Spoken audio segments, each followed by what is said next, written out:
नमस्कार दोस्तों। एक ऐसा बजट जो पिछले 100 सालों में ना देखा गया हो फाइनली आ चुका है। तो क्या है इस बजट में एक मिडिल क्लास आम आदमी के लिए, आपके लिए कौन सी चीजें महंगी हो जाएंगी और कौन सी चीजें सस्ती हो जाएंगी, और इसके अलावा बिजनेसेस के लिए, स्टार्टअप्स के लिए, किसानों के लिए और मजदूरों के लिए क्या है इस बजट में। आइए जानते हैं ये सारी चीजें आज के इस वीडियो में। वैसे एक चीज जरूर थी इस बजट में दोस्तों जो पहले कभी नहीं देखी गई। पुराने बजट्स हमेशा फिजिकल पेपर के फॉर्म में आते थे, किसी ब्रीफ केस या खाते में, लेकिन इस बारी पहली बार बजट एक डिजिटल टैबलेट में आया।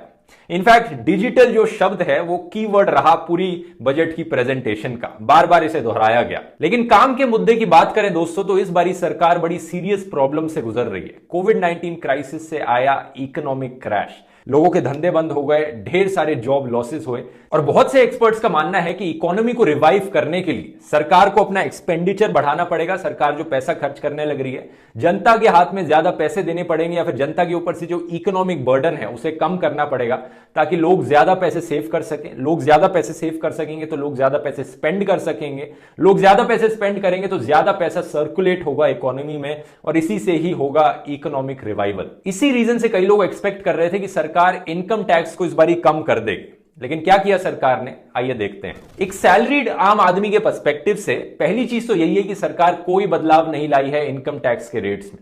एक पर्सपेक्टिव मैंने आपको बताया कि कई लोग एक्सपेक्ट कर रहे थे सरकार ऐसा करेगी, कई लोग चाहते थे कि सरकार ऐसा करे, लेकिन इसका एक दूसरा पर्सपेक्टिव भी है जहां पर कई एक्सपर्ट्स का मानना है कि ये एक अच्छी चीज है कि सरकार ने कोई बदलाव नहीं लाया है इसमें। ये एक्सपर्ट्स कहते हैं कि अगर हर साल ये रेट्स चेंज किए जाएंगे तो बहुत इनकंसिस्टेंसी होती है, लोगों को समझने के लिए सीए हायर करना पड़ता है और ब्यूरोक्रेसी बढ़ जाती है। लेकिन इनकम टैक्स के रेट्स को अगर स्टेबल रखा जाएगा, कंसिस्टेंट रखा जाएगा, तो लोग इसे खुद से ज्यादा सीख पाएंगे और कम हेडेक उठाना पड़ेगा लोगों को। दूसरी चीज, 75 ईयर्स की एज से ज्यादा उम्र के सीनियर सिटीजन्स के लिए इन्हें अब कोई भी इनकम टैक्स रिटर्न्स फाइल नहीं करने पड़ेंगे। इसका मतलब यह नहीं है कि इन्हें कोई इनकम टैक्स नहीं भरना पड़ेगा, ना, इसका मतलब यह है कि इन्हें खुद से इनकम टैक्स रिटर्न्स फाइल नहीं करने पड़ेंगे। इनके बैंक जो इन्हें पेंशन देते हैं वो इन्हें पेंशन देंगे टैक्स पहले से ही काट कर। तो बेसिकली कह सकते हो जो झंझट होता है इनकम टैक्स रिटर्न फाइल करने का, पोटेंशियली कुछ लोगों के लिए काम कम हो जाएगा, स्पेशली उन लोगों के लिए जिन्हें इनकम टैक्स रिटर्न्स फाइल करने खुद से नहीं आते। चौथा, एक नया सेस इंट्रोड्यूस किया है सरकार ने दोस्तों, agriculture infrastructure and development cess. इसकी वजह से कई चीजें महंगी हो जाएंगी जिन पर यह सेस लगाया जाएगा। सोशल मीडिया पर पेट्रोल डीजल की काफी बात सुनाई पड़ रही थी कि पेट्रोल डीजल अब महंगा हो जाएगा क्योंकि सरकार 2.5 रुपीज पर लीटर ये सेस पेट्रोल पर लगाएगी। लेकिन सरकार का कहना है कि इससे प्राइस महंगा नहीं होगा पेट्रोल डीजल का, क्योंकि साथ ही साथ सरकार कुछ और ड्यूटीज को कम कर देगी, तो ओवरऑल प्राइस में कोई असर नहीं आएगा इससे। लेकिन बाकी कुछ चीजें हैं दोस्तों जिन पर यह सेस लगेगा दोस्तों, जैसे कि एप्पल्स 35% सेस, पीस, काबुली चना 30%, लेंटिल्स दाल 20% सेस लगेगा, चिक पीस 50%, स्पेसिफिक फर्टिलाइजर्स जैसे कि यूरिया इन पर 5% सेस लगेगा अब extra, crude soybean, sunflower oil 20% extra cess, cotton 5% extra cess. In fact cotton पर अब एडिशनल कस्टम ड्यूटी भी लगेगी। तो इसके अलावा सेलफोन्स शायद महंगे हो जाएंगे क्योंकि मोबाइल पार्ट्स और कंपोनेंट्स पर 2.5% से कस्टम ड्यूटी बढ़ा दी गई है। आपके एयर कंडीशनर, फ्रिजेस, ये सब चीजें महंगी हो जाएंगी। ऑटोमोबाइल पार्ट्स पर यानी गाड़ियों के पार्ट्स पर भी कस्टम ड्यूटी बढ़ाकर अब 15% कर दी गई है, तो वो चीजें भी महंगी हो जाएंगी। इसके अलावा लेदर के कुछ प्रोडक्ट्स हैं वो भी महंगे हो जाएंगे। सोलर इन्वर्टर्स पर भी ड्यूटी बढ़ाकर 5 से 20% कर दी गई है। सोलर लैंटर्न्स पर 5 से 15% कर दी गई है। एक तरफ इनकी आर्ग्यूमेंट है कि हम ये ड्यूटी बढ़ा रहे हैं ताकि लोग बाहर से इंपोर्ट ना करें, हम आत्मनिर्भर भारत को प्रमोट करेंगे इसको ये कस्टम ड्यूटी बढ़ाकर। लेकिन इसके दूसरी तरफ की आर्ग्यूमेंट ये है दोस्तों कि अगर आप सोलर इन्वर्टर जैसी चीजों को महंगा बना दोगे जानबूझकर, और इंडिया में ज्यादा अच्छे सोलर इन्वर्टर्स नहीं मिलेंगे, तो बेसिकली आप प्रमोट कर रहे हो कि लोग रिन्यूएबल एनर्जी को ना यूज करें, और ओवरऑल क्लाइमेट चेंज के लिए एक अच्छी चीज नहीं होगी। सिमिलर आर्ग्यूमेंट यूज किया जा सकता है इंपोर्टेड एग्रीकल्चर प्रोडक्ट्स के लिए जिन पर ये सेस लगाया गया है, जैसे कि एप्पल्स और चने और ये दाल। लेकिन इसके अलावा सस्ता क्या होगा? नायलॉन के प्रोडक्ट सस्ते हो जाएंगे दोस्तों, iron, copper, platinum, gold, silver और जूते सस्ते हो जाएंगे क्योंकि इन चीजों पर सरकार ने कस्टम ड्यूटी कम कर दी है। अब हेल्थ केयर सेक्टर की बात करें तो सरकार का दावा है कि इन्होंने हेल्थ केयर पर स्पेंडिंग डबल कर दी है टू 2.2 लाख करोड़ रुपीस।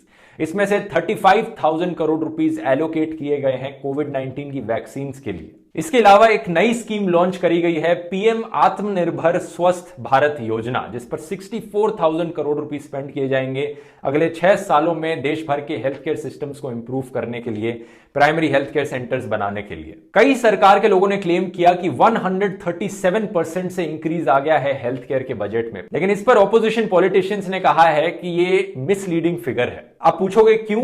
क्योंकि दोस्तों पहली चीज तो ये 2.2 लाख करोड़ में से जो 64,000 करोड़ रुपीस इस नई स्कीम के लिए लाए गए हैं, ये एक साल के अंदर स्पेंड नहीं किए जाएंगे, बल्कि अगले 6 सालों में स्प्रेड आउट करके स्पेंड किए जाएंगे। दूसरी चीज, चिदम्बरम जी का कहना है कि ये जो 35,000 करोड़ रुपीस की वैक्सीनेशन की कॉस्ट है, ये एक वन टाइम कॉस्ट है। तो इसका मतलब ये नहीं कि सरकार ने हेल्थ केयर का बजट हर साल के लिए बढ़ा दिया है। इनफैक्ट इन्होंने तो ये भी क्लेम किया है कि सरकार ने department of water and sanitation की एलोकेशन को भी इस हेल्थ केयर के बजट में काउंट कर लिया है। तो चिदम्बरम जी के हिसाब से रियलिटी में 72,900 करोड़ रुपीस का बजट बढ़कर इस साल 79,600 करोड़ रुपीस होएगा हेल्थ केयर का। तो थोड़ा सा इंक्रीज आया है, जो कि अच्छी चीज है, लेकिन इतना बड़ा इंक्रीज नहीं आया है। किसानों के लिए सरकार ने अश्योरेंस दी है कि एमएसपी कंटिन्यू रहेगा at 1.5 times the cost of production. एक बहुत जरूरी अनाउंसमेंट, स्पेशली इस टाइम पर जब फार्मर प्रोटेस्ट चलने लग रहे हैं। हालांकि मेरा मानना है कि इस प्रॉमिस में ज्यादा कुछ रखा नहीं है, इस प्रॉमिस से ज्यादा कुछ होगा नहीं, क्योंकि जैसा मैंने आपको पिछले फार्म बिल्स वाले वीडियोस में बताया है, फार्मर प्रोटेस्ट वाले वीडियोस में बताया है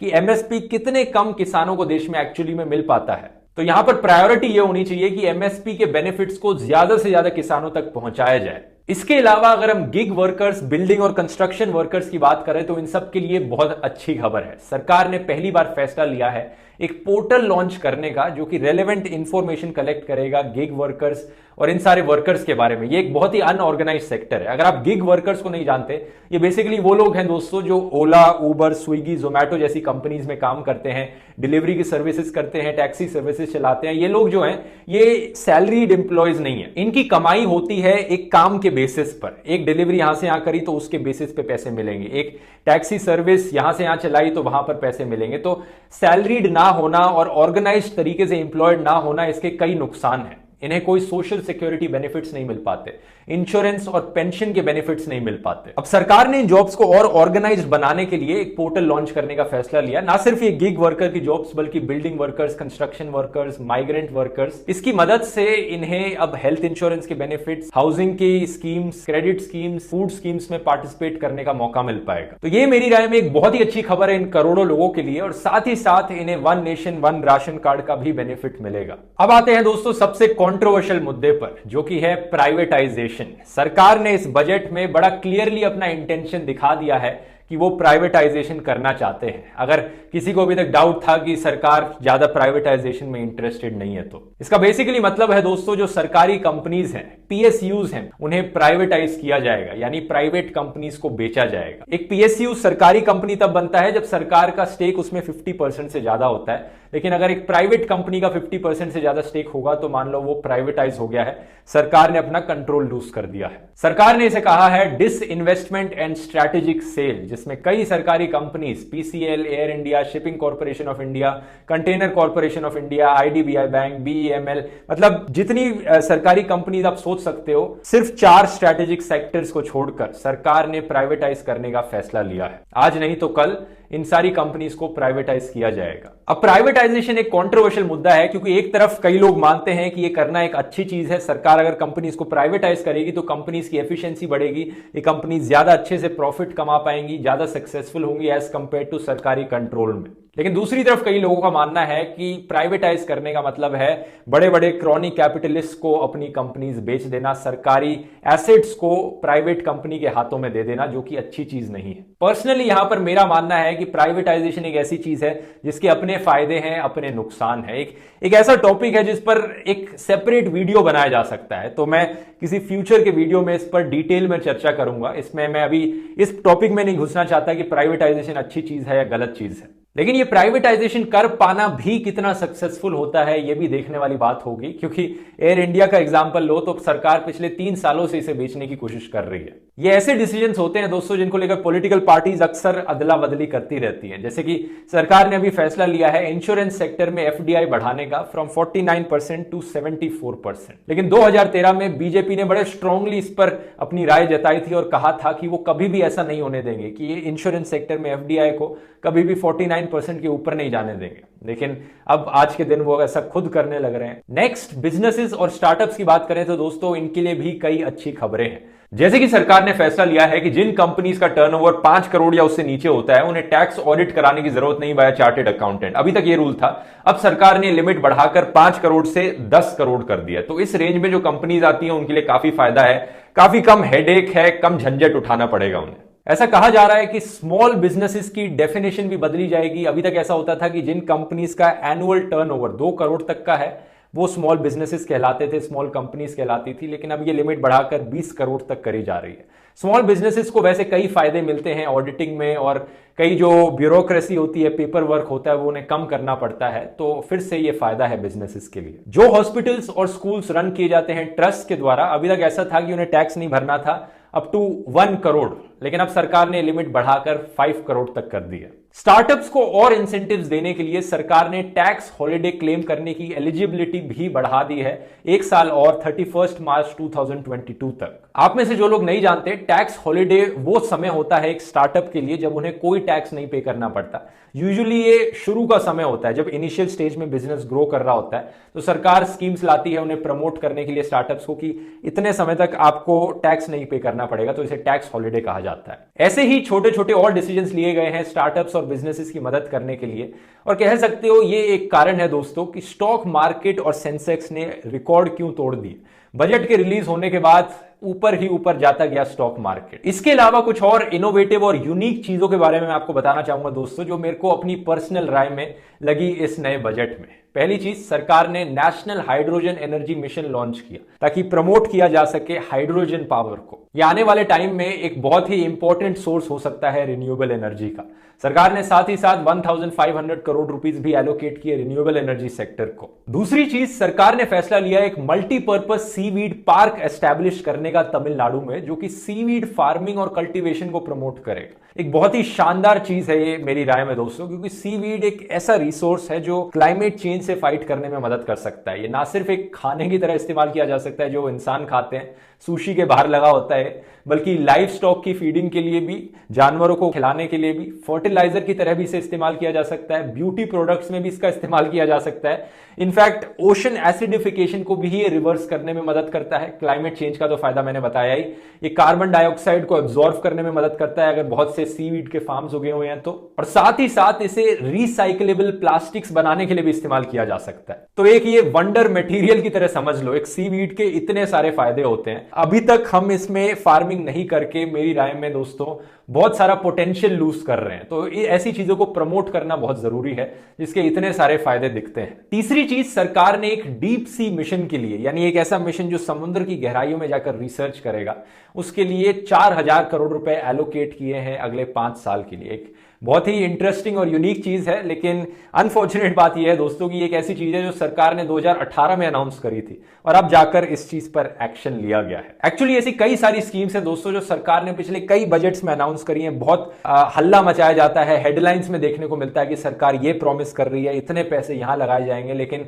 कुछ साल बाद देखा जाता है वहां पर इंप्लीमेंटेशन कितनी हुई है उन स्कीम्स की, तो कुछ नहीं मिलता वहां पर। इसका एक बहुत बड़ा एग्जाम्पल है 2015 की वो 100 स्मार्ट सिटीज की स्कीम। यही रीजन है दोस्तों कि इस वीडियो में मैं ज्यादा स्कीम्स और प्रोमिसेस पर फोकस नहीं कर रहा हूं कि जहां पर सरकार ने कहा हम इतने पैसे स्पेंड करेंगे और ये बना डालेंगे वहां पर। मैं सिर्फ उन चीजों की बात कर रहा हूं जो मुझे यूनिक और अच्छी लगती हैं, और उन चीजों की बात कर रहा हूं जो आपको कंसर्न करती हैं, एक आम आदमी को, बिजनेसेस को, किसानों को और मजदूरों को। एक चौथी इनोवेटिव चीज जो मुझे लगी दोस्तों वो है व्हीकल स्क्रैपिंग पॉलिसी। इस नए बजट में अनाउंस करी गई है, पुरानी गाड़ियों को फेज आउट करने की पॉलिसी। हम सब जानते हैं कि देश भर में कितनी ऐसी पुरानी गाड़ियां हैं जिन पर कोई पोल्यूशन चेक नहीं कराया जाता, जो कितना पोल्यूशन फैलाती हैं, उनमें कोई सेफ्टी स्टैंडर्ड्स नहीं है, जंग बन गए, और ऊपर से लोगों के पास कोई एक जरिया नहीं है पुरानी गाड़ियों के साथ किया क्या जाए। तो हालांकि सरकार की नई पॉलिसी के बारे में ज्यादा डिटेल्स नहीं बताई गई हैं, लेकिन यह कहा जा रहा है कि हर गाड़ी को एक फिटनेस टेस्ट करवाना होगा ऑटोमेटेड फिटनेस सेंटर्स में हर 20 साल में पर्सनल व्हीकल्स के लिए और हर 15 साल में कमर्शियल व्हीकल्स के लिए। और पुरानी गाड़ियों को रिसाइकिल करने का भी ऑप्शन दिया जाएगा लोगों को अलेजिडली, जिससे कि लोग जाकर खुद अपनी पुरानी गाड़ी डिपॉजिट करवाएं और उसके बदले इंसेंटिव ले जाएं कि ये बेनिफिट मिल रहा है आपको अगर आप नई गाड़ी खरीदोगे तो, जिसमें बेटर सेफ्टी स्टैंडर्ड्स हैं और होपफुली जो नई गाड़ियां लोग खरीदेंगे इस स्कीम के आने के बाद वो इलेक्ट्रिक गाड़ियां होंगी। इसी रीजन से दोस्तों ऑटो कंपनीज के भी जो शेयर्स थे शेयर मार्केट में वो भी ऊपर चले गए इस बजट आने के बाद। इस वीडियो को यहां स्पॉन्सर करने के लिए मैं धन्यवाद करना चाहूंगा कुबेरा ऐप का। कुबेरा एक बढ़िया म्यूचुअल फंड्स की ऐप है जहां आप अपना गोल सेट कर सकते हैं। आपको नया घर खरीदना है या नई गाड़ी खरीदनी है और उसके बेसिस पे ऐप का एल्गोरिथम आपको अपने आप बता देगा कि कौन सा म्यूचुअल फंड आपके लिए बेस्ट रहेगा पैसे इन्वेस्ट करने के लिए। लिंक नीचे आपको डिस्क्रिप्शन में मिल जाएगा। अगर आपको याद हो दोस्तों पिछले साल के बजट में सरकार ने आपको ऑप्शन दिया था या तो आप नई टैक्स रेजिम फॉलो करो या पुरानी टैक्स रेजिम फॉलो करो, कौन सी आपके लिए ज्यादा फायदेमंद होगी, किसमें आप ज्यादा पैसे सेव करोगे, ये जानने के लिए भी कुबेरा ने एक बढ़िया टैक्स कैलकुलेटर बनाया है। कंप्लीटली फ्री टू यूज है, इसका भी लिंक मैं नीचे डिस्क्रिप्शन में डाल दूंगा, आप यूज करके चेक कर लीजिए। एज कंक्लूजन कहा जाए दोस्तों तो मैं कहूंगा यहां पर इस नए बजट में ज्यादा कोई बड़े कदम नहीं उठाए गए थे। प्राइवेटाइजेशन को छोड़कर छोटे छोटे डिसीजंस लिए गए थे यहां पर, इससे ज्यादा असर नहीं पड़ता किसी भी चीज पर। लेकिन ज्यादा बड़े डिसीजंस ना होना इसका मतलब यह भी है कि कोई ज्यादा बड़ी बुरी खबर ना होना, और अगर बुरी खबर नहीं है तो इसे एक अच्छी खबर ही समझ सकते हो। वो कहते हैं ना कि अक्सर जो बेस्ट पॉलिटिशियंस होते हैं वो पॉलिटिशियंस वो होते हैं जब आपको उनके टर्म में लगे कि उन्होंने कुछ काम ही नहीं किया। 5 साल गुजर गए और आपको पता ही नहीं चला उन पॉलिटिशियंस ने क्या किया, आपकी जिंदगी में क्या फर्क पड़ा, वो बेस्ट पॉलिटिशियंस निकलते हैं। ऐसा अक्सर ओबामा के बारे में कहा जाता है क्योंकि एक्चुअली में जब आपको आम जिंदगी में असर दिखता है किसी पॉलिटिशियन की डिसीजन का तो वो more often than not negative ही होता है, आपकी जिंदगी में प्रॉब्लम्स ही क्रिएट होती हैं। तो अगर उस एस्पेक्ट से सोचोगे इस बजट ने ज्यादा कुछ इन्फ्लुएंस नहीं किया तो ये एक अच्छी खबर ही समझो। यहां पर आपकी क्या राय है दोस्तों, आप नीचे कमेंट्स में लिखकर बता सकते हैं। और अगर वीडियो पसंद आया वीडियो को शेयर कीजिए दोस्तों, और मिलते हैं फिर अगले वीडियो में। बहुत बहुत धन्यवाद।